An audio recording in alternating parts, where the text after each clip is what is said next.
Hi, everybody. I'm talking today about Aries energy, that spring energy, and also how we're going to cultivate this for passion, working with our own energy, and action. Today, specifically, what I want to focus on is the passion portion of that. And then we will talk a little bit about a challenge to increase more action in our lives, right? So that we can really start up with this season of spring with all this energy that is coming and waking up in the world. We can start to take a little bit of action, get that energy flowing through our bodies and prep that, but start and focus first on the passion which we will be using to really direct that energy. And you'll hear me refer back to the Eastern tradition and the Western tradition. And the Eastern tradition, when I refer back to that, that's going to be the Taoist Eastern tradition and the five elements from China. When I say Western tradition, that's going to be the Western astrological tradition. The reason why we're using both of them, because it can get a little bit confusing because there's two different elements, is that they work really well in conjunction, right? With each season, if we divide the year into 4 quarters, each season in the Western tradition would then have 3 signs. And those 3 signs, I'm going to turn off the heater here real quick.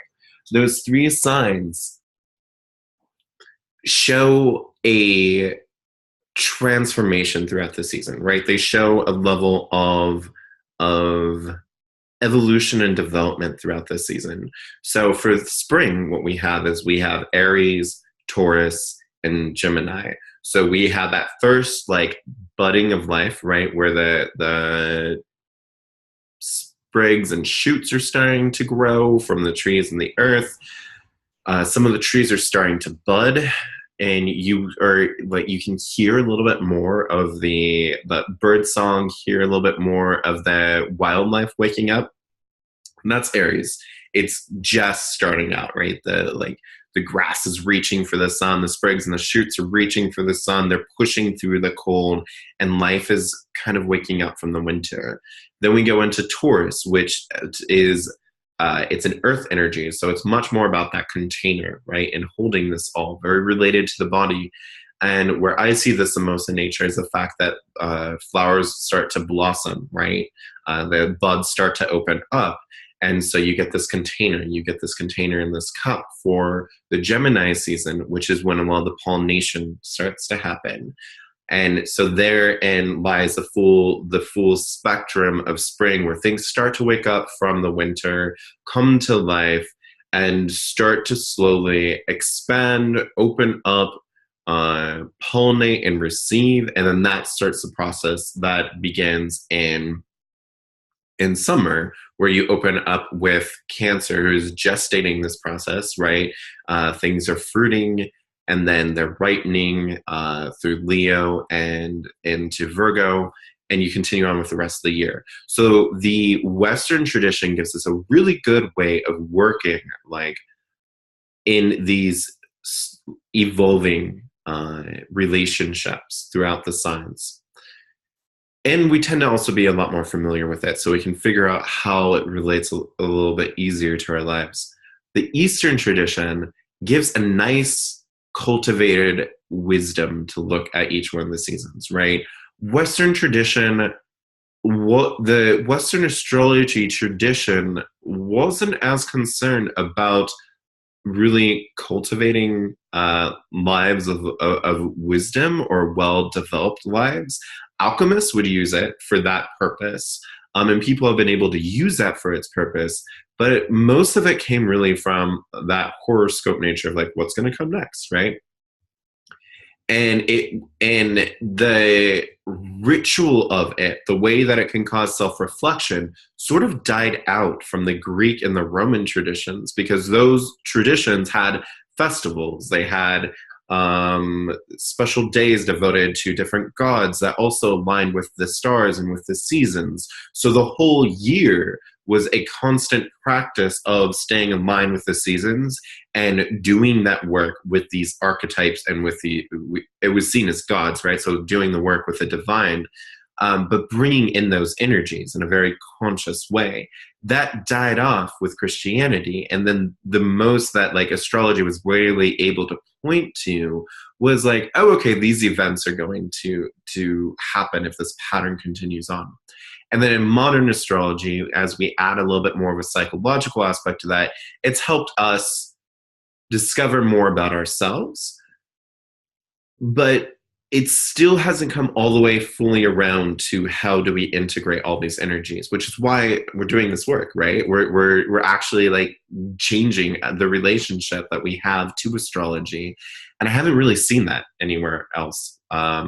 You with Rachel and Aeolian Heart and the work she's done, she's changing relationship through reinvoking that magical relationship to the planets in a way to invoke those energies in our lives, and that is beautiful and powerful, and that's what really inspired this, so that we can actually put this energy into action, right?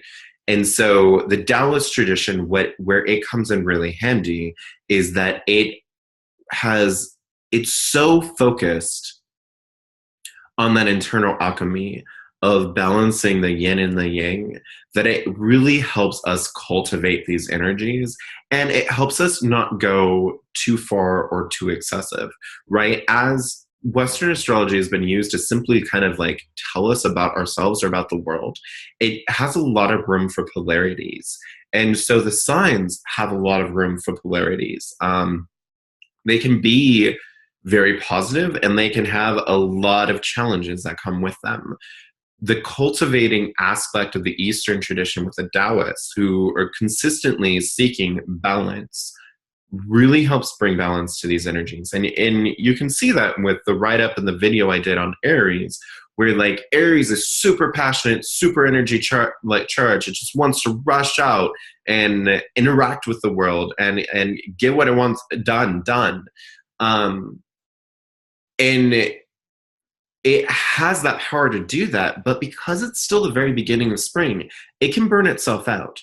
Whereas the Eastern Taoist tradition has a form of, because it's focused on cultivating, it's like, yes, you're going to have more energy now. Put that energy to use, but do so in a cultivated manner that allows you to store that energy up for the rest of the year, right? It has a long-term plan. And so that's why we're combining both of these energies and both of these systems, is so that we can get the particularities of each sign, and then we can really compare that to an overarching theme that can help us cultivate it all a little bit more, right? And stay a little bit more balanced. So we're going to be talking about passion, energy, and action with Aries. And we're going to really start off with the passion aspect of this, keeping in mind, let's keep in mind at first, actually, let's go with the Taoist tradition. And switching that up last second, I was going to go with the Western tradition first. We're going to go with the Taoist tradition, and keeping in mind where we are in the cycle, as far as it comes to the elements and as far as it comes to the spring. So we've just come out of the water element, which is that winter element, which is all about being able to rest, to relax, to meditate, to be still, to cultivate our energy, and really let that energy collect. And then that goes up like the roots of a tree. It gets soaked in by the tree, by the plants, and it sustains the energy of action that we're going to need. A few of you have noted, like the last few days, I've been like talking about like, oh, I'm so tired because my partner has been sick, so I haven't been getting enough sleep. So Monday, the day before the spring solstice, I was like, it is spring! I have all this energy. I'm so excited. I'm exuberant. I'm like adding more things to my plate. I'm like, I can do all these things now. It's going to be great. I'm like participating in people and friends' classes and workshops. It's fantastic. Then hits 2 to 3 nights without sleep, right?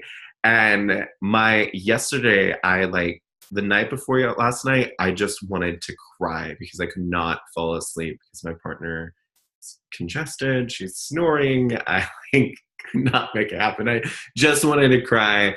I had to go out of the living room, blow up an airbed, like roll myself up because it's cold out here at night. And I was just I didn't have the water energy, collective energy, to push forward into the spring. So yesterday, after getting the work that I needed to get done in the morning done, I was like, I'm taking the rest of the day off. I practiced a lot more stillness. I practiced meditation. I let myself sink into the moments and that Pisces energy of just being there. I let myself play a little, and just like relax and soaked in that water energy. And that's going to be critical, especially here in the very beginning of spring, where the energy is still very tender, right? Think about it as like the new buds on a tree or the new shoots of grass and sprigs. It's still very young. It's still very, very tender. And so we really need to make sure that we're cultivating and nourishing it, that we're getting plenty of sleep, that we're meditating, that we're taking those moments in Pisces to just sit, let everything calm down, right? Because the natural tendency is, and especially because of the fires of Aries right now, the natural tendency is like, whoa, there's sunlight, go, right? Especially if you live in a northern climate, right? Because we haven't seen the sun much. Portland here. And that energy is fantastic, but we're going to want to focus some of that energy within and cultivate it, right? Like definitely make your task list, definitely start to make your to-do list, start to dream up like this is what I'm doing with this spring. Start to do the work, but hold yourself back just a little bit, right? Don't completely, fully rush in until you burn yourself out. Remember to cultivate the water energy that is necessary to this entire process. Because what the water energy is doing is it is sustaining this tree energy, the slow growth energy that is getting ready for the high intensity energy of summer and fire, where we are all able to be all over the place and experience everything and ripen the processes that we start here with tree energy in the spring. So we want to be thinking of ourselves very much like a plant, like a young sapling, right? A young plant. We are making sure we get the water that we need. We are making sure we get the sunlight, fire that we need, right? Which is what we're going to talk about with Aries, right? That tree has to reach up between both realms. It has to be well rooted, well grounded, getting the water and the cultivated energy and that emotional energy that it needs from its roots, and also reaching out and touching that fiery energy of the sun, which is now starting to shine more and more. We're going to need both of those. The passion in order to like really reach out and thrive, and the sustaining aspect of the water, and the water element. And also the cycles that come before, because that earthiness, right? And that rootedness. And that's how we're going to be able to best cultivate ourselves in the spring, is to really continue to hold that image of ourselves as a spring sapling, right? We're growing, we're cultivating, and we're nourishing ourselves. And we're going to do a guided meditation on that here at the end of the video. So let's go back now. And now that we have that kind of overarching thing, let's go back and look at the... Well, for you, it's not going back. For me, it's going back and looking at the Western zodiac. So the specific part of this aspect of the spring is ruled by Aries in the Western zodiac, right? Essentially the later part of March, and the early part of April is going to be ruled under Aries, which is ruled by Mars. And as we can see, Aries is in this is in the first house, and we've talked about how the first house is the part of ourselves that's so much a part of ourselves that it's kind of hard to even see that it's there, right? It's just naturally what is us. So because of this is really the area where our passions come from, and the area where energy flows most easily. And so that is actually a metaphor that I had not thought about that I'm going to use here. Imagine that passion is sort of the metal coil that energy is able to flow through, right? The more that we're able to align with our passion, the more that we're able to purify that coil, right? So that energy flows through even easier without any resistance. When you talk about electricity and machinery, there can be resistance in the metal coil, which keeps the energy from passing through too fast. So you see that in transitions between, for instance, like the energy going through electric cords outside.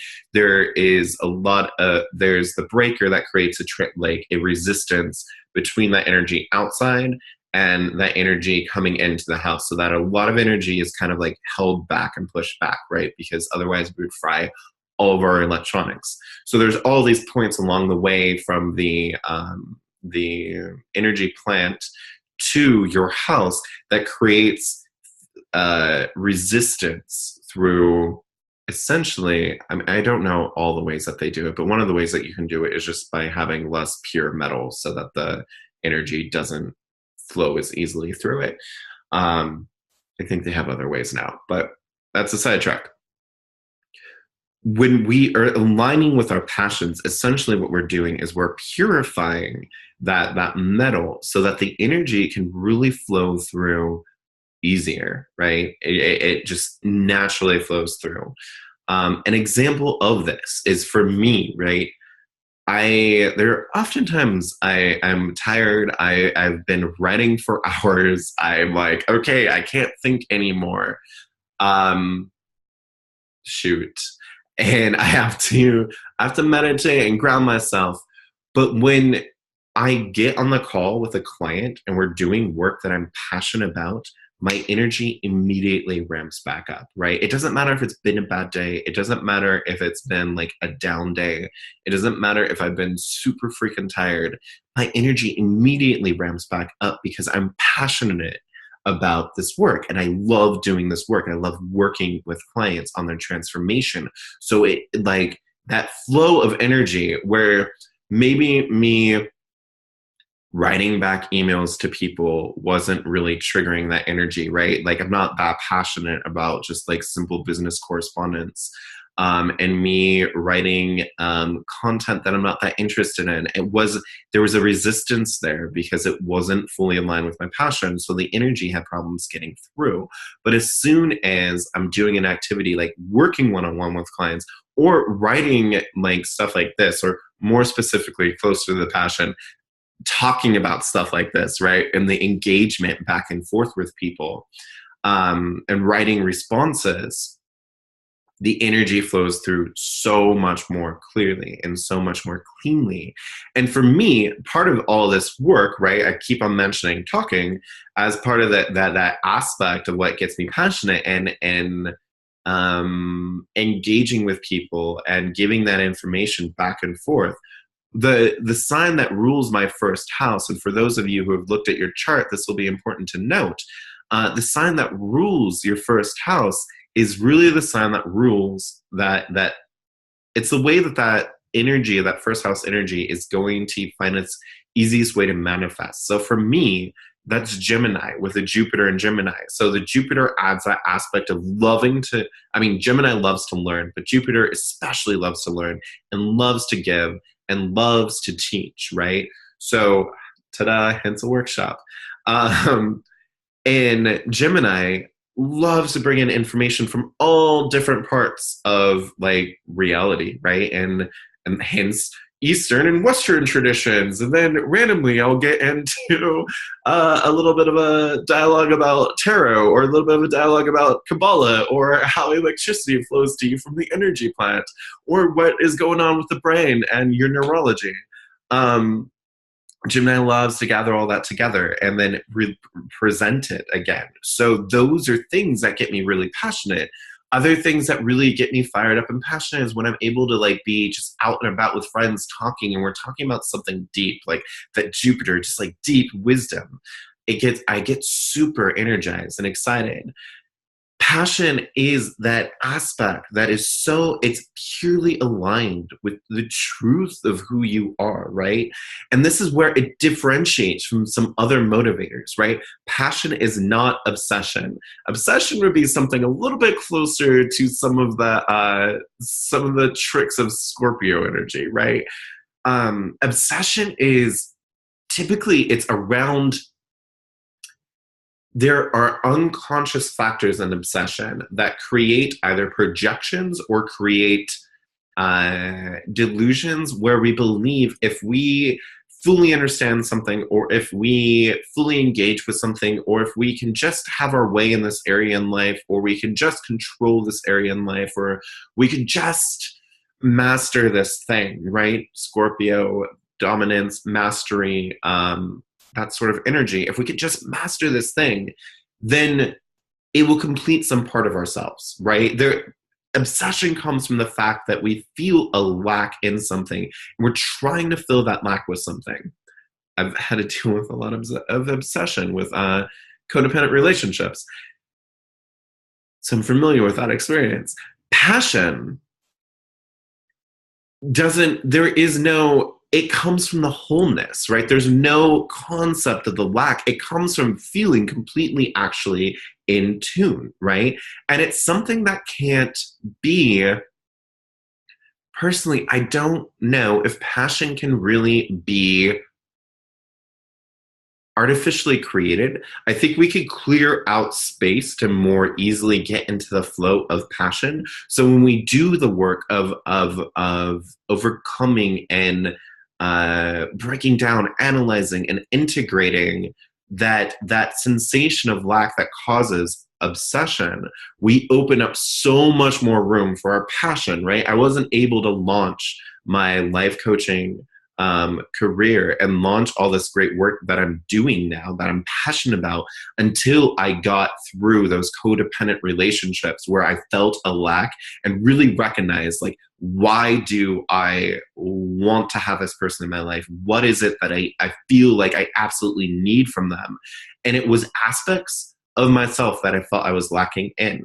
And once I was able to integrate and really start to apply those aspects of self into my life, it made so much more room for me to actually invoke my passion and engage in my passion and work with people through my passion and through that energy.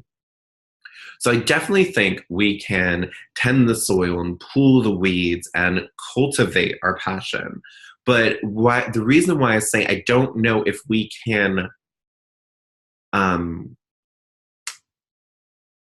artificially construct passion is that it's wrapped up with that fire energy, right? If you think of the signs that are known for passion, and fire energy is known for passion, you have Aries, you have Leo, you have Sagittarius. All three of those signs just kind of work from who they are, right? You have Aries, which is just in that natural, I am the first house, this is what I am going to do from what I am. You have Leo with the sun that's just like shining, and it's just like, this is me. And a well-developed Leo is completely like, it is completely comfortable with that. And they're just like, yes, this is me. Love it because it's great. And I will help you with what I have. Underdeveloped Leos will have the opposite, right? Where they're like, I'm not comfortable with who I am. I'm not comfortable with this being me. So give me extra love and give me extra attention so that I feel more like the sun. Aries doesn't, I don't think, have as much of that problem because they're so identified with that naturalness of who they are that there isn't as much of that risk of an underdeveloped Aries being having a weak and thus overdeveloped ego, right? Like a weak self-identity, and thus it compensates with a large ego. The problem with like the difficulty that Aries can happen is that it's ego and self are so close to being one, right? Like it's just so naturally represented that they can plow over everybody else around them, right? Because it's just like, no, like this is me. And then it just keeps going, right? And hence why it's on the opposite side of the chart of Libra, which asks us to look into our partnerships. But yeah, so you have Aries, you have Leo, and then you have Sagittarius, which is so much like I I'm discovering me through discovering the world. And along the way, so many people fall in love with Sagittarius is because along the way, they're being very authentic to who they are typically and very truthful about who they are and in that experience. And so these fire energies, they have that passion and that charisma because it is so connected to that unity of their passion and just being in the flow of that. And while you have, well, that energy, it's different from the things that can drive other elements, right? Uh, and this is getting really subtle, right? Because water energy, for instance, has a lot of those emotions, but I wouldn't actually consider passion to be as much an emotion. Passion seems to burn. When we talk about fire, most people relate fire to spirit. The astrologers relate fire to spirit, where the emotions in the watery realm is something a little bit different, right? It's more invested in that emotional body, which to me is very connected to that neurological, physical, hormonal body, right? Which you feel out the atmosphere around you, right? You feel it in your body, you feel the emotions of the people around you. And there is infinite capacity for, I think that emotion that will come up more for water would be compassion, right? Because you're able to feel out other people and be like, no, I feel you, I like you are alive in me, right? Like we can be almost like one person because I can feel out what's going on inside of you and I can hold compassion for what you're experiencing, right? That seems to be a lot more of that energy, of that water energy would be love and compassion. Love might be a little bit of a mixture of passion and compassion, but that ability to receive and through receiving be like, yes, I love you, I hold space for you. Whereas air is going to be able to more or less cerebrally deconstruct and then understand an environment, understand a subject, understand an idea, understand a person as an idea, right? um, but no amount of intellectualizing will create a passion. I was in a environmental studies class, and we were just studying all the ways that we're destroying the world, right?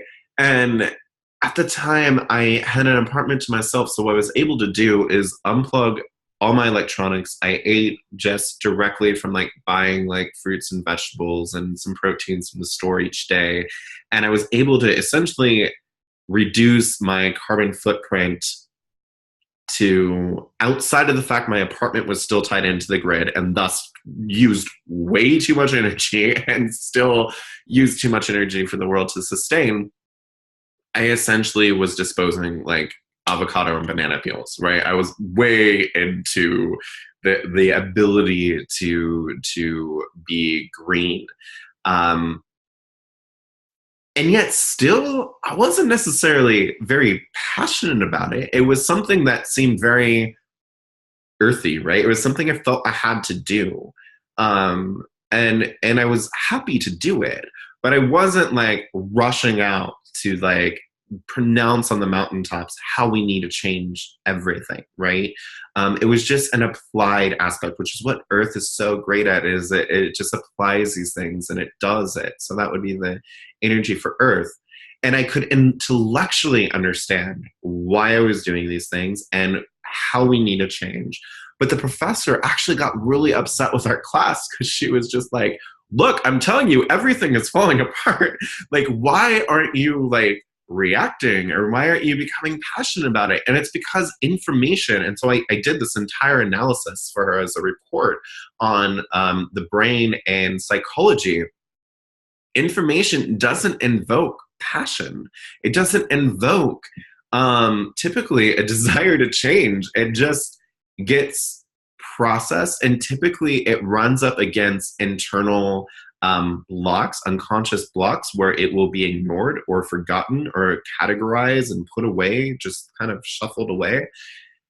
And so I think that's why passion is more unique to that fiery realm, because it's not exactly embodied in the emotional body of that physical body and relating to the world around in those spaces within. And it can't be arrived at through analytic processing of that airy nature, right?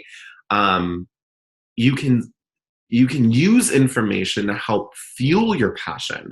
But if you're not already passionate about it, right? There are environmental activists who are absurdly passionate, not like, I mean, absurdly is just a means of like powerfully passionate. Um, and I completely support that. And I do my most to be able to help that. But like, that isn't a natural part of my own passion, right? That's not a natural um, alignment of something that like just speaks to me. I do my work in it because I understand that's important. But where I get passionate is, how do we heal ourselves? Where I get passionate is, how do we change our minds, right? How do we change mindsets? Where I get passionate is, how do we heal the brain from trauma and depression and anxiety? Where I get passionate is, how do we use mystical, spiritual techniques and the best of science to do this process? That is my passion. And that has always been a topic that I like since youth, that I have been very passionate about, right? It has always carried itself forward. And as I do the work with the other signs, I discover new nuances, right? Because I'm clearing out obstructions and I'm clearing out things that get in the way. So I discover more nuances. I discover more ways in which to invoke this passion. I discover more ways in which that I have been blocking and hampering this passion, and how to really let it burn more clearly and more fully. And I've been clearing that space for it. But it isn't, and so that is where all the other elements can come into play, right?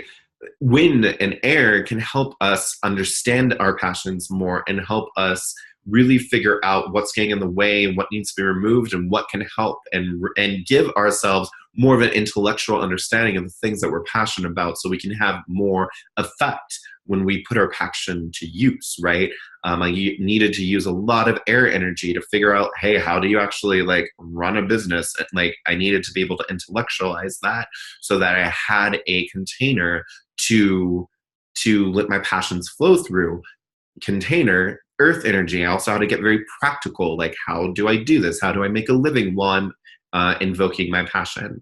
And my water energy helps me sustain my passion, right? If we look at passion a little bit in that spring model, the Taoism, with that tree energy, water energy allows me to make sure that I have the energy, I have the emotional capacity to sustain my passion, right? If I am ignoring my emotions, if I am ignoring that emotional body, if I am not tapping into those Piscean realms of dreams, for me as someone with bipolar, it's going to pop up with a manic or depression episode, right? Um, I don't have a choice. I have to do that.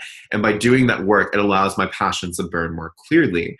For a lot of us who don't have that bipolar, I think if we ignore our emotions, it just stints us, right? Or stunts us, stunts us, where we'll find blockages where we're just like unconsciously too scared to move forward because we're passionate about something, but underneath it all, emotionally, we're just not sustained, right? It plays out in stress, it plays out in anxiety, and it plays out in all these other little unconscious ways. So we have to use all the other elements to help us develop our passions.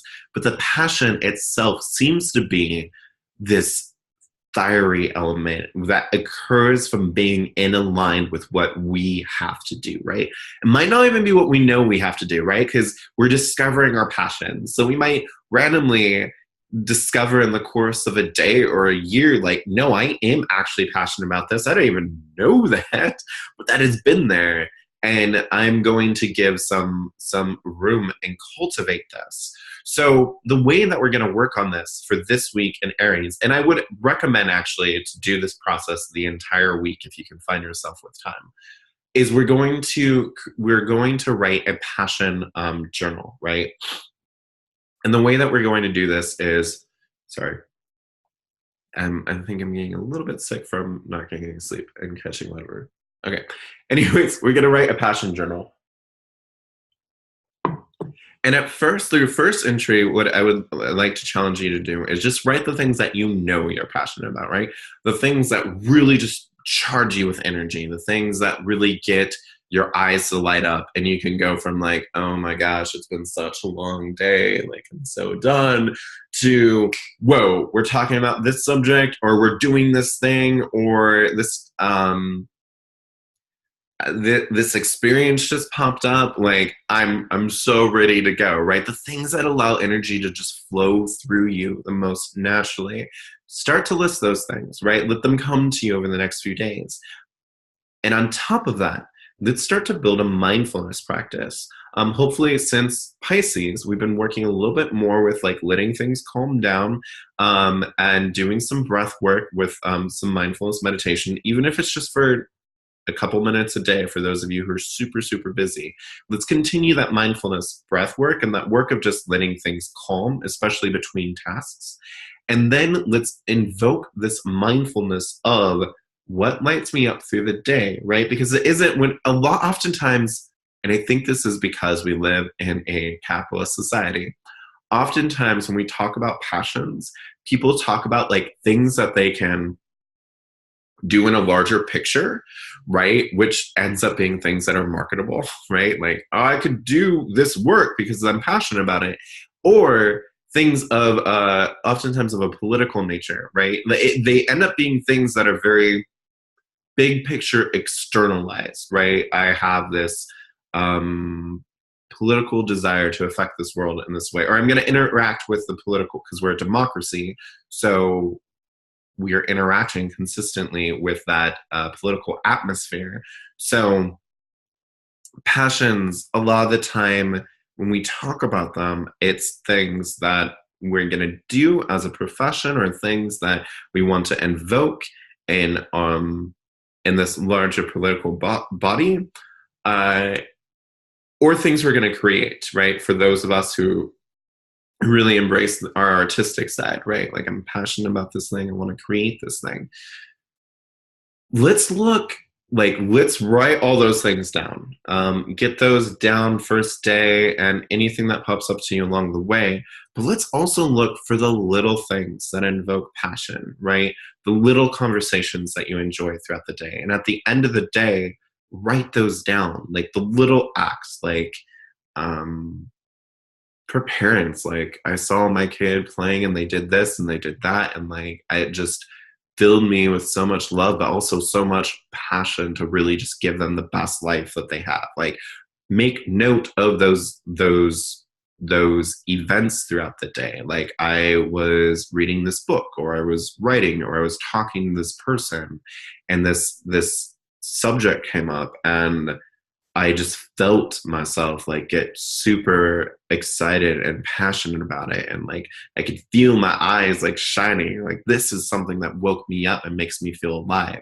Let's start to be mindful of that. And in order to help us remember, let's write about it at the end of each day. Like, this is what made me passionate today.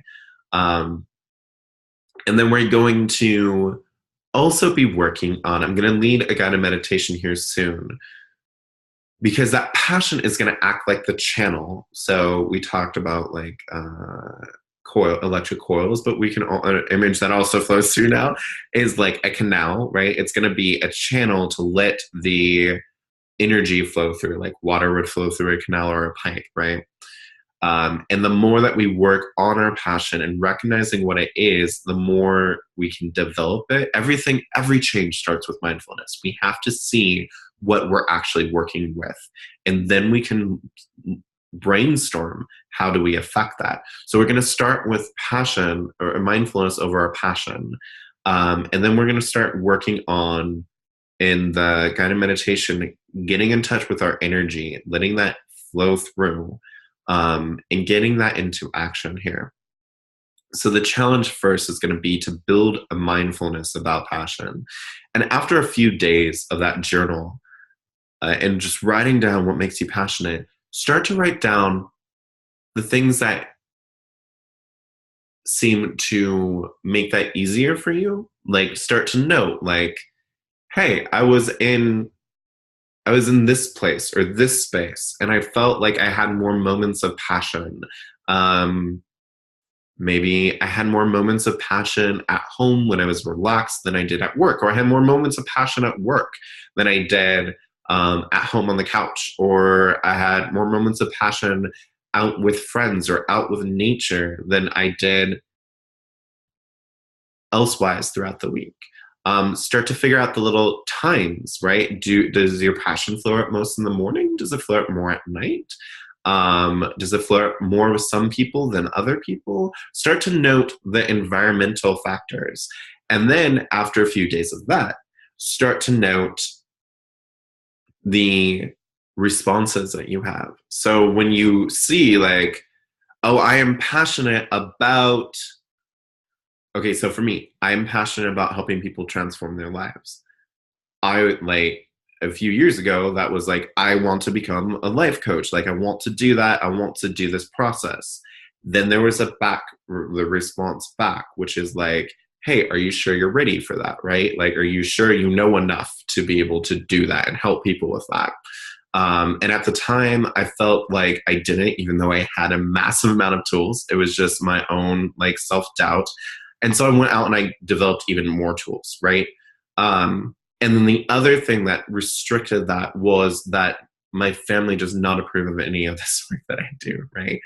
They're super conservative Christian. So the other like kind of unconscious pressure that came back was like, you're going to alienate yourself from your family. They're not going to approve. And like, this is going to be really, really hard to do, right? So that kept on coming back. And so those were two things I ended up having to work on. So start to pay attention when you announce your passion. If it's like, hey, I'm passionate to go change the world for green energy, like start to see if there's any unconscious or even consciously kind of spoken pushback, right? From yourself or from other people, right? Some of the time where we have people who push back on our dreams, and just note that. Like, so what we're essentially looking for is what in the environment and in our day promotes our passion, and what in the environment and in our day and in ourselves pushes back and tries to restrain our passion.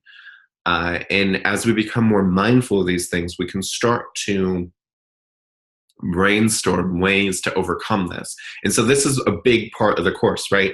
We're going to be practicing these mindfulness techniques. When something pops up for you, share it with us in the comments if you feel comfortable. Share it with us in the comments here, so that we can do some brainstorming of how to overcome this. If it comes up naturally for you and it's like, well, I get pretty like, I'm not as passionate when I'm I don't know,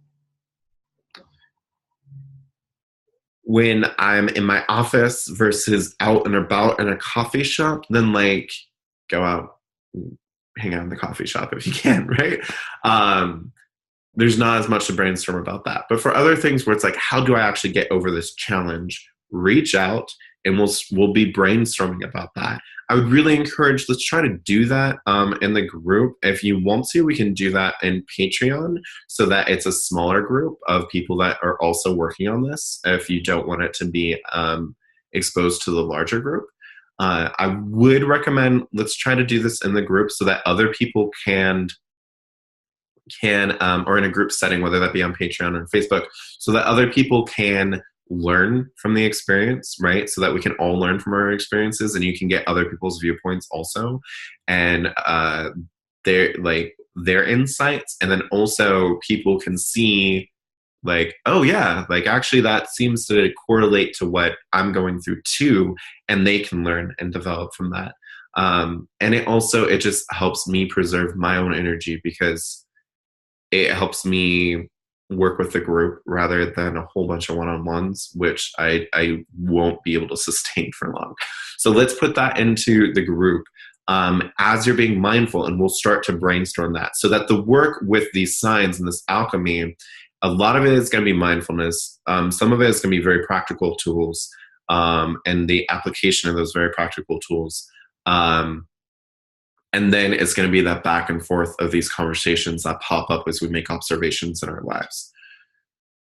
So that brings us to, so that's going to be the passion piece that we're working on. And along with that, I'm going to do this guided meditation. And then I'm just going to ask you to, as we're working with elevating our energy and putting it into action, let's start to move more over the next week, right? No need to rush off to the gym and be like, I'm going to put in like an hour or two. Just let's make sure we are integrating this energy of the spring in Aries with a little bit more action. If that means just like for me, after this video, I'm going to get up, I'm going to stretch more. I'm going to imagine the meditation that I do and the energy that flows through. I'm going to imagine it flowing through my arms and my legs. I'm going to stretch, probably do some Tai Chi. If you have been meaning to start up a walking practice, like start up walking more and getting that energy up and flowing and going. We want to start small, like the Taoists tell you, not to rush off and just plunge into things. Like start small and build your way up, but let's start, right? I mean, for clients I have who come to me and they have low activity to start with, and they're looking to get healthier, like we really just start at, hey, take a walk around the block, right? Like take a walk for 5-10 minutes, whatever makes you feel comfortable, right? Whatever allows you to feel like, hey, I know I can do that, and you feel confident that you can do that. Do that. For people who are looking to start a task or a project, to just break down the first step, just do the first step, right? Yeah. Okay. So working with that energy, let's just start taking the first steps. If you've been inactive during the winter, start to stretch, start to go on a 5-10 minute walk, start to get up in between activities and break them up with a little bit of motion, a little bit of movement, and try to be mindful of the fact that we have this spring energy and you can let that flow through you, right? So that we're nurturing and cultivating our energy, we're nurturing and cultivating our ability to act, all while we're figuring out how we align with our passions, right? So I'm going to pause this real quick and go get more water, and then we'll jump into the guided meditation. And for those of you who have been following along with my other guided meditations, today is not going to be as long, right? We're just working on just tapping into that spring energy. And for Aries energy and tree energy, I feel like it should be short and quick. So we're going to just take some time, take some space, make some space, just breathe, get comfortable, settle down. If you have to, pause the recording so you can find a space that is more comfortable for you. Don't know where you're watching this. Let's just take some deep breaths. Just breathe in, breathe out.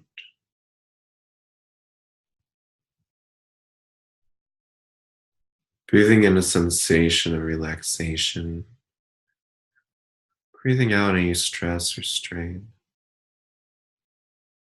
Making room, making space for new insight and integration. So we just breathe in relaxation, release stress and strain. You can feel yourself just starting to sink into this meditative state, focusing on my voice or your breath, breathing in and breathing out. As thoughts start to slow down, and you can feel the relaxation begin to flow through your body, flowing through your body, washing away the stress and the strain as your muscles simply let go and go loose.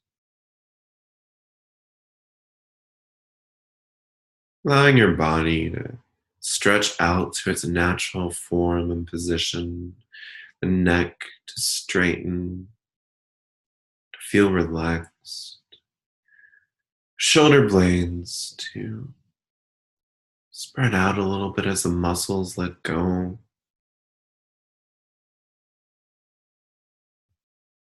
Your spine is able to find a more relaxed position. I invite you to scan through your body. Just do a body scan and find any points of stress or tension in your body. Simply breathe into them. Breathe in relaxation of the space and breathe out the tension, the strain. Just going through at any points of your body, just letting them relax. Any points of tension or strain. And if they start to tell you their story,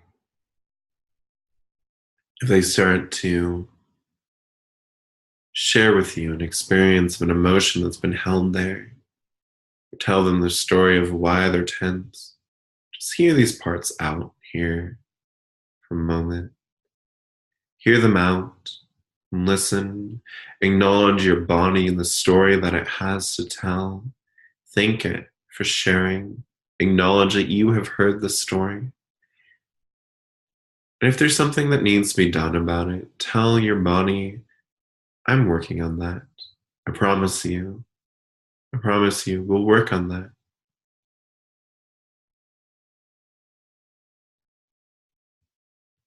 And then let your body know that for right here, right now, part of the work that you're doing that will help with everything is that you're aligning with your passion and your energy. You're working with your body and you're bringing in relaxation and calm. So thank these parts of your body for their story. Thank these parts of their body for your story and bringing it to your attention. Let it know that you will address these things. And for right here, right now, you're relaxing. You're letting go. You're making space, making room. Space and room for new growth. Space and room to cultivate your energy and your passion. Space and room to cultivate your life. This is good for the body, good for the mind, the spirit, and the soul. So scan your body, find any points left that might have some tension or strain. Breathe into them, hear the story, thank them for that story, and tell them you're releasing the tension in the straight space now. Tell your body you're releasing the tension and the strain now and making space, making room for the new.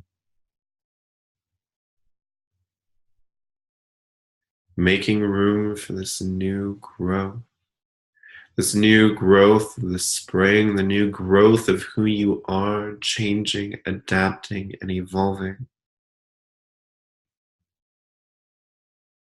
And here in this moment, I want you to seek out in your body the point that feels most connected to your highest good, most connected to the highest good, this bright, bright, bright light somewhere in your body.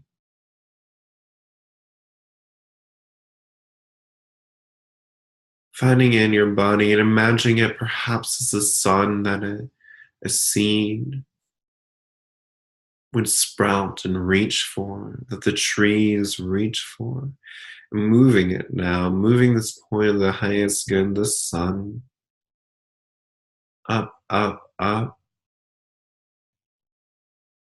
up to the top of your head, up to the very top of your head, still inside your body, still a part of you, and shining its light all the way through.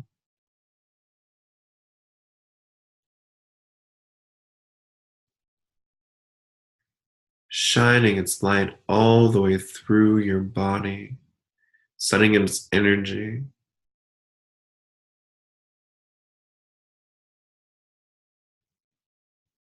And now,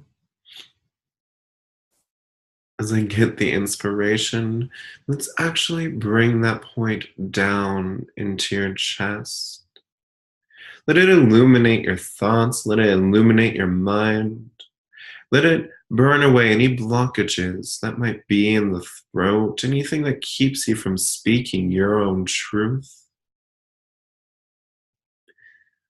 And let this energy of the highest good, the sun within you, enter into your chest and fill your chest with its warmth.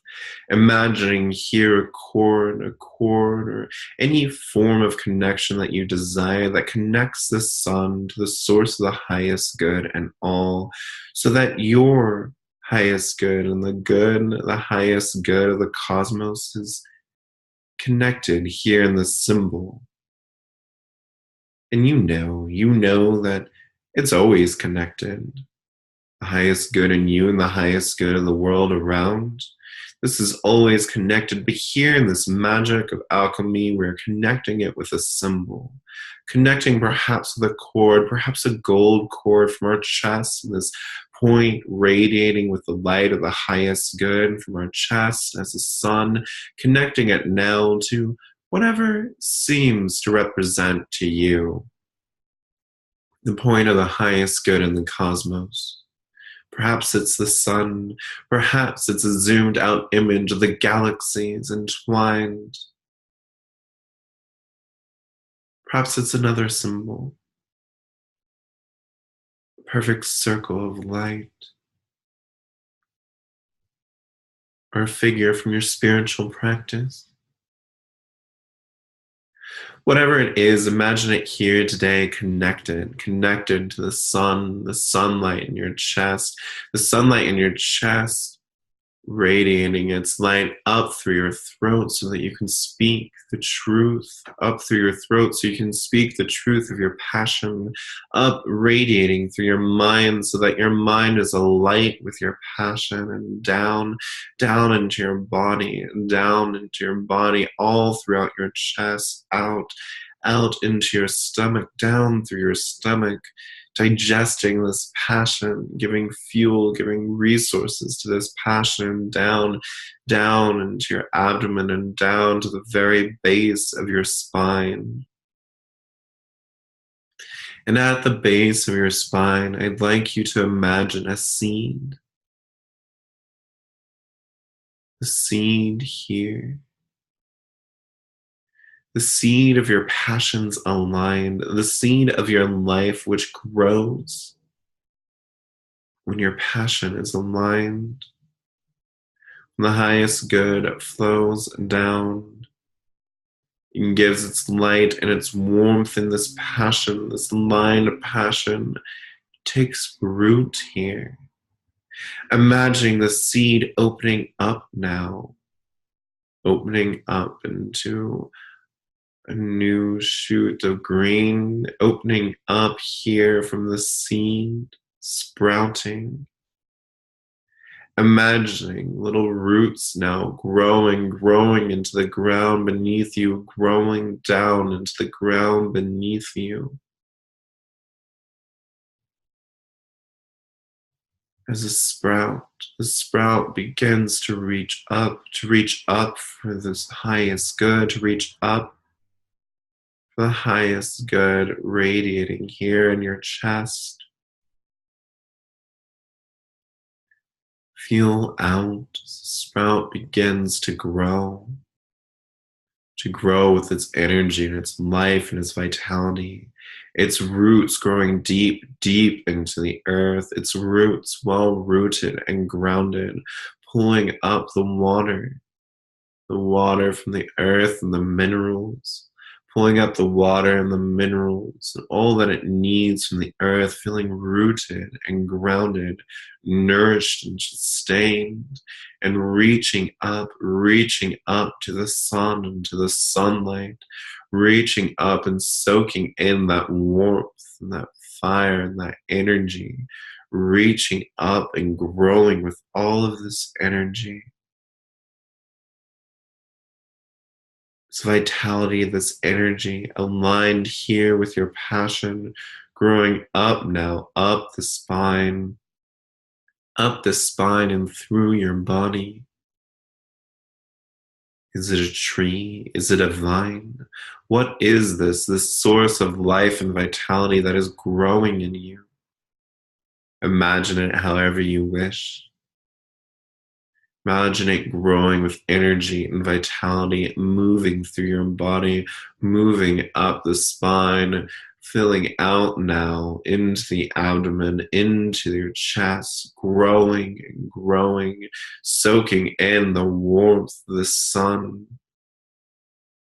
This tree, this plant, this vine, now here actually holding the sun, soaking in its warmth as this energy rises up through your neck, up through your spine, into your head, and out, radiating out now with its life and its vitality, growing with its leaves, growing and blooming, the sprout growing now and blooming, with branches or vines flowing now, growing now through your legs, growing now through your arms, the roots of this plant growing through your legs and deep down into the earth, and the vines of this plant growing through your arms and out through your hands, filling your body with energy and vitality, filling you with energy and vitality. As you imagine yourself now green, so green, filled with leaves and life, soaking in the sun, soaking in the light of the highest good, filled with your energy and vitality, filled with your passion, blossoming and fruiting here now, the fruit of your passions. Feel that warmth of the sun. Everything alive has warmth. Feel the warmth of the sun soak into you, and know that even this tree or this vine or this plant or whatever you have imagined growing through you, healthy, alive, it has its own warmth, this warmth collected from the sun, this warmth and this energy and vitality aligned here with your passions, growing fruit from your passions and the work of your hands. The work of your hands and the way that you interact with the world aligned with your passions, your energy flowing through so easily, and the conversations you have and the things that you experience and you see and you hear, all now rooted deeply into the earth, all now here energized by the energy of the sun and the highest good and its warmth, all here well cared for by the water and the soil and the minerals in the soil, all here so well aligned with your passions, your energy easily floating through. And now, with a breath, I'd like to invite you to transform this image, this work of alchemy, transform this image to pure energy, dissolving the energy of this tree or this vine or whatever plant it is that you've seen grow in you, dissolving it here into the pure energy of your passion. the pure energy of your passion and the way that energy itself flows through your passion, like water through the xylem of a tree, like water through a canal. You can imagine these images in your mind if you like, and then dissolve these images into the reality of the energy flowing through you. This invigorating energy that flows through you. Let it flow through every part of your body. Let it flow up through your spine. Let it flow out through your legs to the tips of your toes, all the way through your hips and your thighs, your knees, your shins, and your calves, through your ankles and through the soles of your feet. Let this energy, let this passion and vitality flow up through your abdomen, out through your abdomen, up through your chest, through your shoulders and your shoulder blades, down into your biceps and your triceps, down into your elbows, your forearms, your hands, through your wrists, the tips of your fingers. You can move your hands if you like. Feel the energy flowing through them, and this energy rising up through your neck and up through your spine, through your scalp, up through your spine to your scalp, and all throughout your hand. This energy soak into your body. This passion soak into your body, making space, making room for the energy to flow, brightening your eyes so they shine, widening your smile so you're filled with this energy and this life. Let it soak into you. Let it soak into your life. In the traditions of astrology, magic, and medicine, Mars, who rules over Aries, rules over the muscles of our body. Here today, I invite you to invite this energy of vitality and passion into the muscles of your body, to anchor it here, deep within you, to gather it within you. It flows all throughout your body. You can feel it all throughout your body. But it is rooted here now in the muscles throughout your body. This energy, this strength, and this vitality radiating from the muscles of your body, anchored here for the rest of the year and the years to come. As you move over the next few weeks, as you move your body more and more, as you stretch, as you go for walks, as you find new ways to express this energy and vitality through healthy physical activity and exercise, I invite you to imagine this energy and the passion that it flows through, and this vitality to grow, to become stronger and stronger, more and more powerful,